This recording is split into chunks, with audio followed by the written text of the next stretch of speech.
Good afternoon everybody. आज हम अपनी इस क्लास में बात करेंगे 12th क्लास के इंटीग्रेशन के लिए एक्सरसाइज नंबर 7.3 और हम देखते हैं यहाँ क्वेश्चन नंबर 23। हमें क्वेश्चन मिला है integration of sine square x minus cos square x divide by sine square x into cos square x. बेटा यहाँ पर देखिए कि न्यूमरेटर में 2 टर्म्स हैं, डिनोमिनेटर में सिंगल टर्म है, तो डिनोमिनेटर की सिंगल टर्म न्यूमरेटर की दोनों टर्म्स को अलग अलग डिवाइड करेंगी। So we can say sin square x upon sin square x into cos square x minus cos square x upon sin square x into cos square x। अब यहाँ sin square cancel होगा और यहाँ पर cos square x cancel हो जाएगा, तो हमें मिलता है 1 upon cos square x and 1 upon sin square x। मैंने दोनों को अलग अलग इंटीग्रेट करने के लिए अलग अलग कर दिया, तो हम 1 अपॉन cos स्क्वायर को secant स्क्वायर x कह सकते हैं और 1 अपॉन sin स्क्वायर x को cosecant स्क्वायर x कह सकते हैं। अब बिल्कुल सिंपल होगा, ये हुआ कि sin स्क्वायर x का इंटीग्रेशन आप सभी जानते हैं क्या होता है, tangent x, and cosecant square का इंटीग्रेशन होता है माइनस कोट x।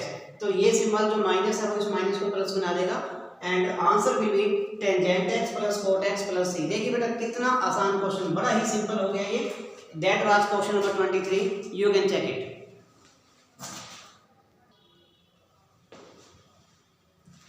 और अब देखिए हमारे पास जो नेक्स्ट क्वेश्चन है वो है क्वेश्चन नंबर 21। हमें इंटीग्रेशन करना है sin inverse cos x। Now cos x is angle for sin inverse. तो आप देख सकते हो बेटा कि हमें यहाँ पर करना क्या है कि किसी तरह से sin इनवर्स को एलिमिनेट कर दें, और sin इनवर्स को एलिमिनेट करने के लिए हमारे पास सिस्टम है, हम लिख सकते हैं sin इनवर्स और cos x को लिखा जा सकता है sin pi upon 2 minus x।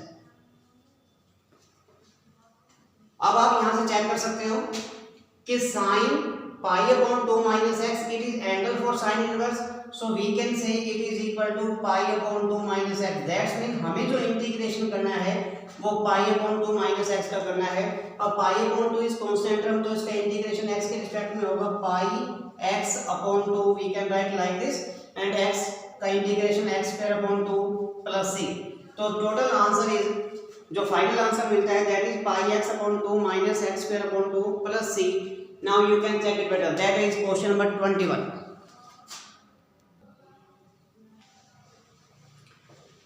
And now next question is 24. देखिए यहाँ पर जो इंटीग्रेशन हमें करना है e raise to power x into 1 plus X और divide by cos square e raise to power x into X. जैसा कि हम पहले डिस्कस कर चुके थे कि जब ट्रिग्नोमेट्री में एंगल मिल जाता है तो उस एंगल को हम, ऐसा चांसेस होता है कि हम उसे टी पुट कर सकते हैं। सब्स्टिट्यूट मेथड हम यहाँ अप्लाई करेंगे। हम ऐसा लिखते हैं let e raise to power x into X equal to T. हमने इसको टी पुट कर लिया, तो हम लिखते हैं सो दैट, और सो दैट का यहाँ मीनिंग क्या होता है, you know very well, that is differentiation.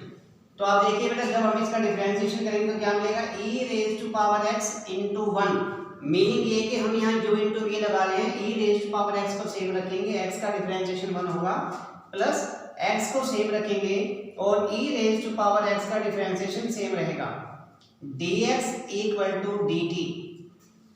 थोड़ा सा हम यहाँ पर सॉल्व करें, e raise to power x we can take common, 1 plus x हमको मिलता है, dx इक्वल टू dt। तो आप ये देख सकते हो e raise to power x into 1 plus X dx equal to dt। Therefore i की वैल्यू हमें क्या मिलती है। अब हम i को कैसे लिख सकते हैं, आप देख सकते हैं numerator is now only dt, only dt we can write, और डिनोमिनेटर में आता है कोस स्क्वायर, और ये पूरा का पूरा ब्रैकेट बनता है क्या, that is t, and after that we can write it is equal to 1 upon second, sorry 1 upon cos square है तो 1 अपॉन कोस स्क्वायर को लिख सकते हैं सेकेंट स्क्वायर टी dt, और सेकेंड स्क्वायर का इंटीग्रेशन काफी सिंपल है, that is tangent t plus c। और अब हम t की वैल्यू को वापस पुट करेंगे तो हमको मिलेगा tangent e raise to power x into X plus c। That is the answer. आप चेक कर सकते हो बेटा, ये है क्वेश्चन नंबर 24 जिसमें कि हमें जितनी भी कंडीशन मिली थी उसमें सबसे इंपॉर्टेंट पॉइंट ये था कि हमें मिलता है कोस स्क्वायर के साथ जो एंगल है उसका डिफरेंशिएशन हमें एज इट इज न्यूमरेटर मिलता है। कभी कभी डिफरेंशिएशन हमें बिल्कुल साफ साफ दिखाई देता है, लेकिन कभी कभी ऐसा होता है कि डिफरेंशिएशन हमें थोड़ा सा चेक करना होता है। तो जब हमने u इंटू v लगाकर यहाँ से इसको डिफरेंशिएट किया तो हमको न्यूमरेटर एज इट इज सारा का सारा मिल गया एज ए डिफरेंशिएशन। तो हमने वहाँ पर ये मेथड अप्लाई किया सब्स्टिट्यूट, और उसके बाद 1 cos square t और 1 cos square को secant square, and after that we can integrate it. Now you can check it better.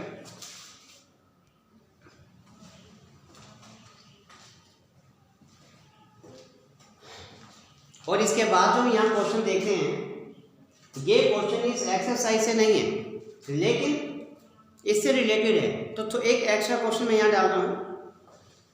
हमें मिला है tangent raise to power 5x, तो हम इसे पहले लिखेंगे tangent cube x into tangent square x। हम इसको ऐसा लिख सकते हैं,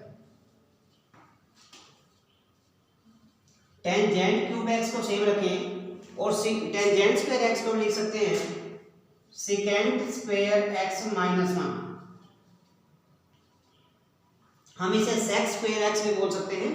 अब यहां से जो टेंजेंट क्यूब है वो पूरे ब्रैकेट को मल्टीप्लाई करेगा, tangent cube x into second square x minus, फिर से मिलता है यहां पर टेंजेंट क्यूब x, इस प्रकार।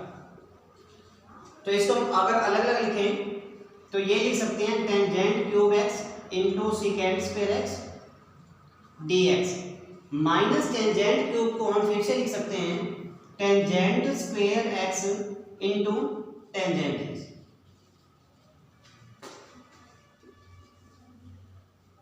Tangent cube x into second square x dx minus, अब हम यहां से फिर से टेंजेंट स्क्वायर x को ब्रेक करें तो सेकेंड स्क्वायर x माइनस 1 मिलेगा, और साथ में है टेंजेंट x जो कि इससे मल्टीप्लाई हुआ था।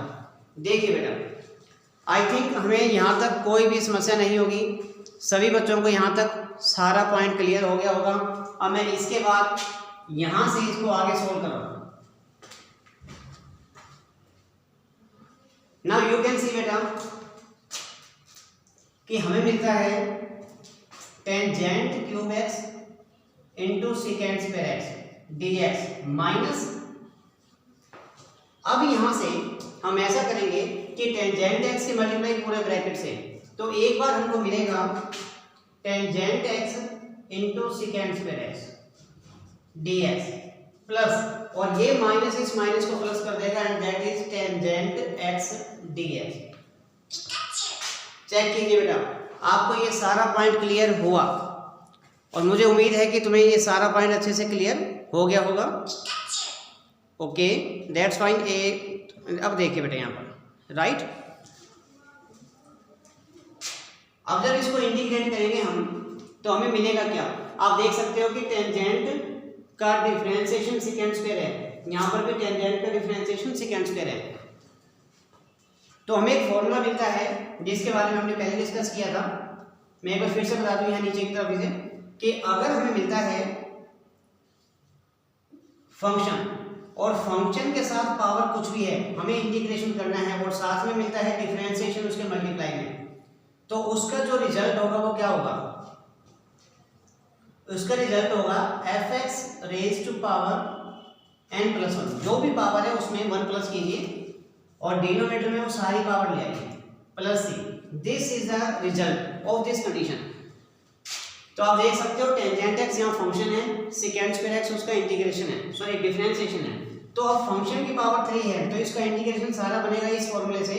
हम लिख सकते हैं tangent raise to power 4x divide by 4 minus, और सेम कंडीशन यहाँ पर टेंजेंट x का डिफरेंशिएशन सेकेंड स्क्वायर, तो ये फंक्शन हो गया और ये उसका differentiation. So we can say tangent square x divide by 2 plus, और टेंजेंट x का इंटीग्रेशन आप सभी जानते हैं, हम कह सकते हैं log secant x plus c।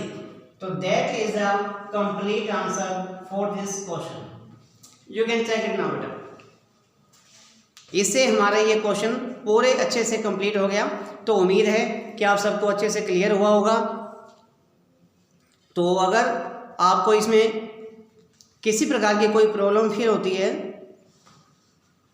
तो कमेंट बॉक्स में जाकर जरूर बताइए, और अगर ये आपको अच्छे से क्लियर होता है तो इसको लाइक कीजिए, शेयर कीजिए और चैनल को सब्सक्राइब भी कीजिए।